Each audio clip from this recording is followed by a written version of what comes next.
Това видео достига до вас с любезната подкрепа на нашите приятели от SDI. SDI помага ти да избираш.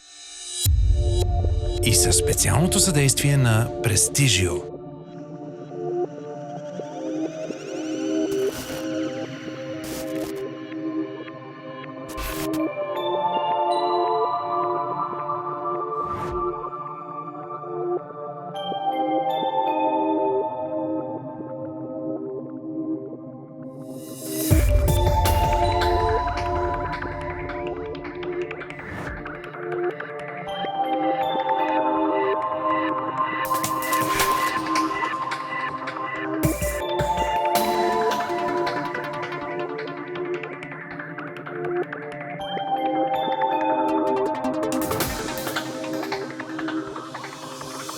Да, това е истина. При нас е най-изключителният, най-бързият и най-ексклузивен автомобил в света.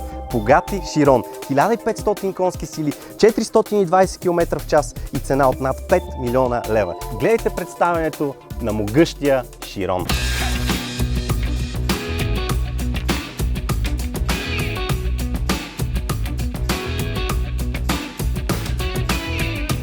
Началото. Всичко започва през 1998, когато един от най-големите умове в автомобилната индустрия и тогавашен шеф на Volkswagen, Фердинанд Пих, се заема с реализирането на супер амбициозен и технически невъзможен за времето си проект – създаването на шосеен автомобил с над 1000 конски сили и максимална скорост от над 400 км в час. Volkswagen купува правата върху легендарната френска марка Bugatti и се заема с разработката на изумителния наследник на EB110. Между 1999 и 2001 са създадени няколко прототипа с дизайн на Giugiaro и 18-цилиндрови мотори, като четвъртата концепция носи името 18.4 Veyron, довела и до финалния прототип 16.4 Veyron. Поради изключително трудното задание обаче, инженерите срещат редица проблеми при разработката, което отлага дебюта на серийната кола чак до 2005. Резултатът от усилията е смайващ. Светът става свидетел на дебюта на Bugatti 16.4 Veyron, кола с 16-цилиндров W-образен двигател, с 4 турбини, 1001 конски сили и 1250 Нм. Автомобил поставил рекорд за скорост от над 408 км в час, а в последствие през 2010 431 км в час с мощната 1200 коня подобрена версия Super Sport. Уникален момент от автомобилната история, който Bugatti продължава с епичния автомобил, до който седим в момента.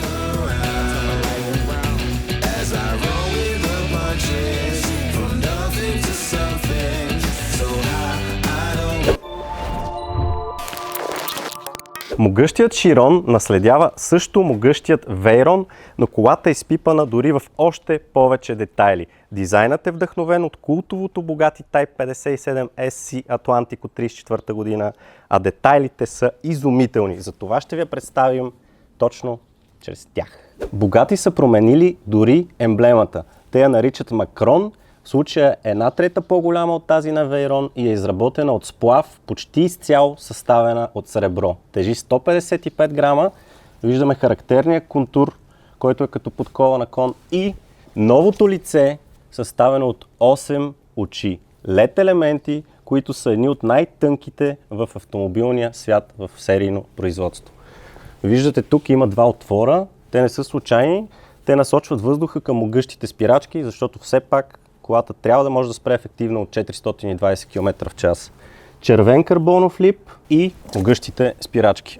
Спирачната система е по-мощна от тази на Veyron, но същевременно по-лека.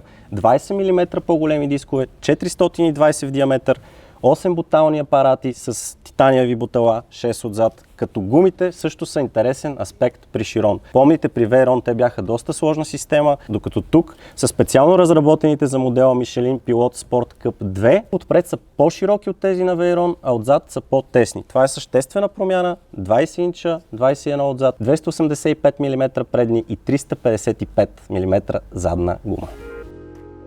Супер характерна за Chiron е тази алуминиева лайсна във формата на C. Тя е дълга 2,8 метра, може да се поръчва в различни цветове и от Bugatti я наричат Bugatti Line. Bugatti Line, която всъщност е интерпретация на подписа на създателя на компанията Ettore Bugatti.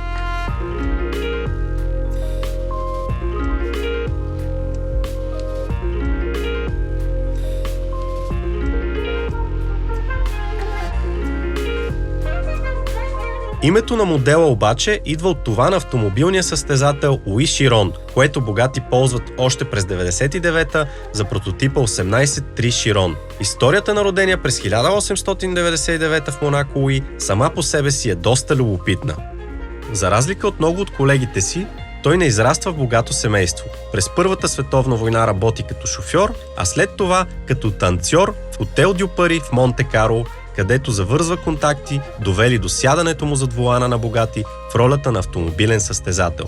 Следва доста динамична кариера и живот, изпълнен с скандали, възходи и падения. Луи Широн обаче завинаги ще остане в историята като най-възрастният пилот, участвал в състезания от Формула 1 на 55, а от 2016 насам името му завинаги ще се асоциира с най-бързия и педантично проектиран автомобил в света. Когато имате кола, която развива 420 км в час, трябва да мислите адски много. Адски много и за детайли. Ето тук, например, виждам, че задният диск тежи 7,3 кг, на предния пише 8,4. И като стана въпрос за тегло, искам да ви покажа капачката на вентила.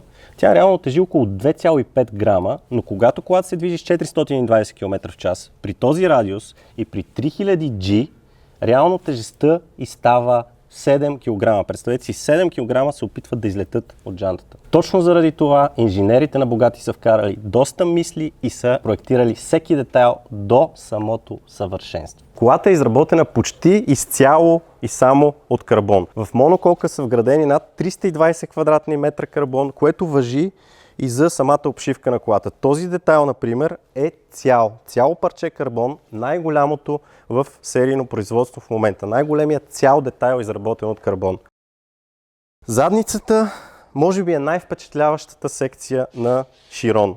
Спойлерът, голям, активен, разбира се, с 39% по-голям от този на Вейрон, защото колата се нуждае от по-голяма притискателна сила.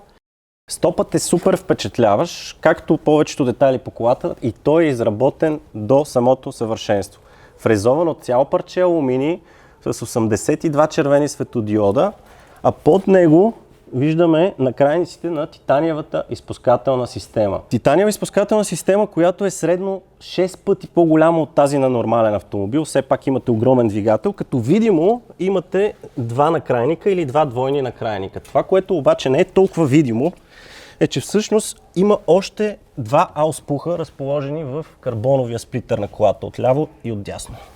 Стигаме и до могъщото сърце на могъщия Широн. Няколко пъти повторих, че е могъщ, но го правя, защото това наистина е така. Инженерите от Богати са изчислили, че за да постигнат желаната максимална скорост, им трябва 25% по-мощен агрегат спрямо този на Вейрон. Затова са взели мотора, разпиляли са го и са сменили почти всички части с по-високотехнологични и по-устойчиви. Максимална скорост ограничена на 420 км в час, при която двигателят консумира по 60 000 литра въздух всяка минута. Количество, с което човек може да живее повече от 5 дни. А в случай, че някой се интересува от официалните данни за разхода на гориво, Богати казват, че средната консумация на Широн е 22,5 литра на 100 км, а в градски условия 35,2. Действителната технически постижима максимална скорост на Широн все още остава тайна. Не са тайна обаче други изумителни параметри на автомобила. Ускорение от 0 до 100 за 2,4 секунди, от 0 до 200 за 6,1 и от 0 до 300 за 13,1 секунди. Могъществото на Широн бе демонстрирано и от пилота Хуан Пабло Монтоя през август 2017, когато той постави рекорд за ускорение от 0 до 400 и обратно до 0. Спринт и спиране, които отнеха изумителните 42 секунди и за които бе нужно разстояние от едва 3,1 км. Параметри, които не са били възможни със съществуващия двигател на Вейрон.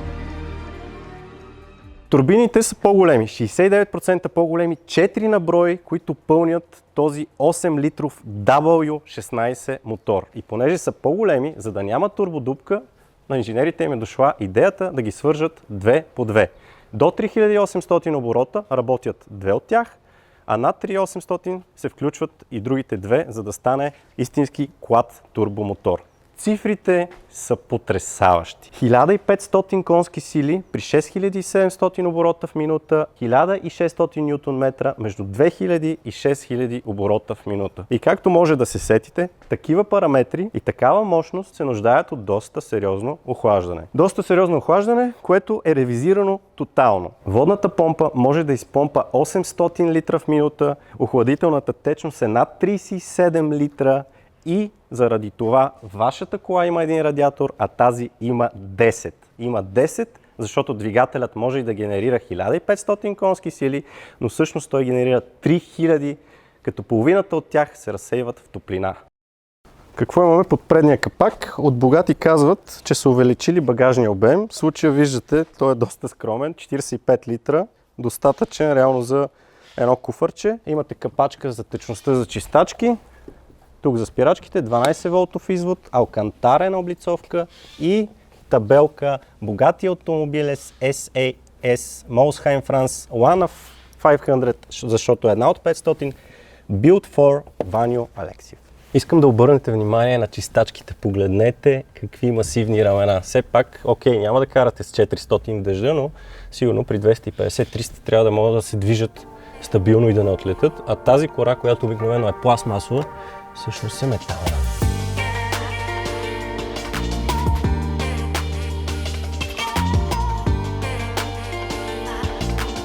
В случая колата е конфигурирана с червена кожа, като искам да обърнете внимание, че всичко, което при обикновените автомобили е пластмаса, тук е карбон. Вижте корите на вратите. Колата може да е много скъпа, но всичко се усеща уникално. Просто уникално. Вижте този карбон. Това е алуминий, а тук виждате LED ивица, която повтаря тази отвънка, и погледнете бутона за стартиране на двигателя. Не пише старт-стоп, а пише само Engine. Той седи отдясно, а отляво е въртящият се регулатор на режимите. В случая имате 5 режима. Първият режим е лифт. Той повдига предницата на колата, всъщност повдига цялата кола, за да може да маневрирате бавно през неравности. Той работи до 50 км в час. След това имате режим EB, от Ettore Bugatti, разбира се, който всъщност ви е нормалният, дефолтския режим на придвижване. Имате иконка с магистрала, Autobahn, което всъщност прави колата по-стабилна за каране по права линия с висока скорост. И имате едно флагче, което всъщност е Handling Mode, т.е. всички системи в автомобила се настройват за динамично управление по завой. Всъщност това е едно от големите предимства на Chiron спрямо Veyron, че Veyron е бърз на максимална скорост на права линия, но не се управлява толкова директно, колкото Chiron. Има един пети режим обаче, който го няма индикиран на този регулатор, защото се активира с много специален ключ, който също е сребърен, който седи на магнитна стойка тук долу до прага. В момента той е махнат, но той се нарича Top Speed ключ. Без него Chiron е ограничен на 380 км в час и в момента, в който извадите ключа и го вкарате тук в слота на прага, колата минава в така наречения Top Speed Mode. Тогава колата се отключва до абсолютните и пълни възможности 420 км в час. Това обаче не става веднага, а става след като автомобилът си направи серия от проверки. В серия от проверки, като включително проверява дота на гумите. Ако колата е с по-стари гуми, няма да ви позволи да развиете 420 км в час. Освен това, в момента, в който завиете под определен ъгъл, има малко отклонение на волана от правата линия, колата казва не и отново преминава в един от другите дефолтски режими с максимална скорост до 380 км в час. Вижте, тези лошчета просто са изпипани до съвършенство. Плътен метал, усещате го колко е масивен. Просто създава усещане за абсолютна прецизност. Планките зад волана естествено плюс и минус, и те са супер масивни. А в средата на таблото доминира скоростомер с последен маркер 500 км в час. 500 км в час, си представете. Вдясно и вляво имате два дисплея. И селекторът на скоростния лост е произведение на изкуството. Абсолютно плътен, фрезован алуминий с кожена вложка. Прес to парк. Имате DS, плюс и минус, с които напред и назад да сменяте предавки, неутрална и класическия R на заден ход. също има инициали EB. А бутончето на стереото е супер скромно бутонче, което обаче задейства озвучение на концертна зала. Дори и бутончето за интериорните лампички облечено с кожа. Плътен метал облечен с кожа. Просто усещането е като в никоя друга кола. Абсолютно никоя друга кола. При Veyron казват, че педалите са изместени леко вдясно, като и при Chiron ситуацията е сходна. Отместването е съвсем леко вдясно, но все пак го има. Естествено имате два педала. И моментът на истината. Да запалим Chiron.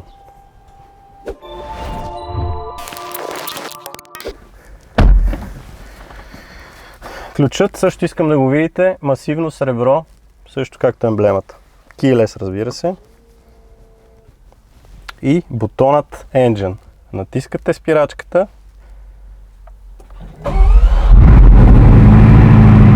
И събуждате 8-литровия звяр.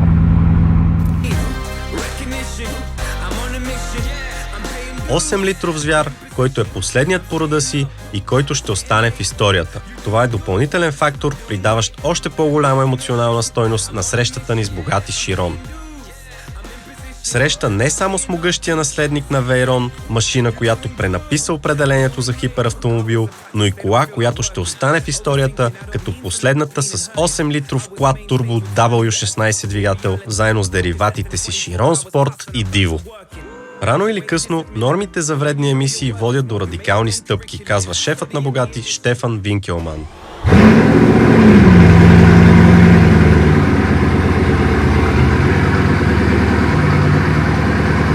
Няма да има нов W16 мотор. Този е последният по рода си, допълни той. Изключително емоционална среща с Chiron, която със сигурност ще помним завинаги.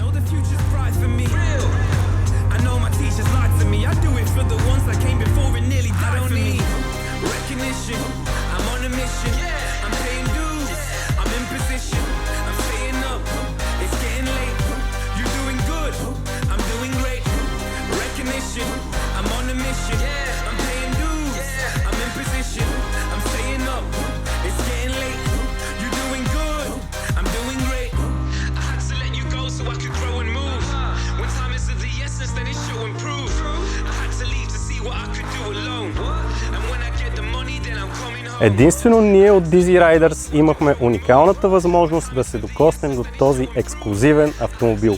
Богати Chiron. Възможност, за която благодарим на господин Ваньо Алексиев.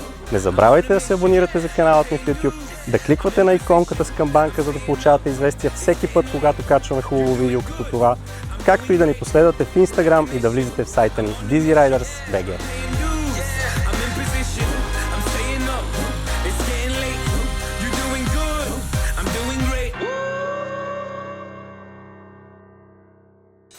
Това видео достигна до вас с любезното съдействие на нашите приятели от SDI. SDI помага ти да избираш. И Prestigio.